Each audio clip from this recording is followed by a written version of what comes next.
Hi, I'm Todd Wente, and this is the Daily 180. 180 seconds of motivation and inspiration intended to help you take action and make progress in your life. This is episode 583 of the Daily 180, and we're continuing the conversation from Tribe of Mentors around the idea of Ocean, a personality assessment that seeks to help people understand a little bit better how to be successful in life. It focuses on what they call the big five, which are open-mindedness, conscientiousness, extroverted, agreeable, and neurotic. And this is actually coming from a quote that Graham Duncan gave in this book, where he talks about this is something that he's playing with. Again, for me, this was something that resonated with me because I've known about the big five for a while. I've known about some of the research that was around this, and it's just interesting that other people are looking at it as well, trying to find out how to use this. Neurotic is one of those pieces that when people see it in there, they're like, I thought being neurotic was an indication that you were mentally ill. What is this whole neurotic thing? Well, okay, let's talk about it in terms that psychologists will sometimes use this. When we talk about appropriate kinds of responsibility, the way that we take responsibility for our actions, the extremes on this are being either psychotic or neurotic. In a psychotic situation, people don't take responsibility for any of their actions.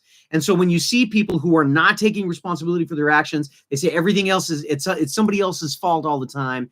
Those people are psychotic. That's why we talk about criminals who say, hey, they were deserving it. They asked for it. That's why I shot them, is because that's what they were begging for. Okay, they're not taking responsibility for their own actions.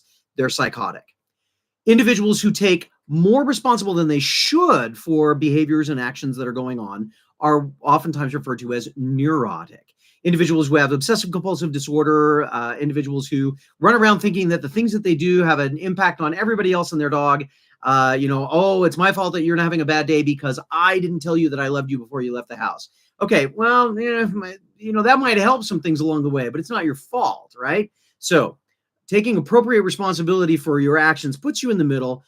Being somewhere on that line, either direction, gives you an indication as to whether you're manifesting psychotic or neurotic tendencies.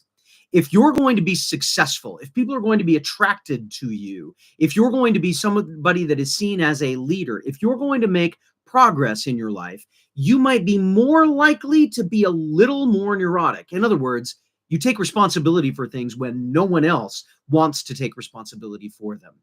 Now, are we talking about this in a mental illness kind of a situation? No, we're talking about it as an observation of if the middle is taking appropriate responsibility, if you're taking just a little bit more, you fall into that area of neurotic, and that can be a real powerful thing for people to be attracted to if they're looking for a leader. Hopefully this has given you something to think about and something to consider as you look at the way that you handle problems and challenges that come your way. If it's been useful for you, make sure you share it with your tribe and give us an indication. In the meantime, this has been the Daily 180. My name is Todd Wente. Go forth and conquer after you hit the button to subscribe and the bell to be reminded. We'll see you next time.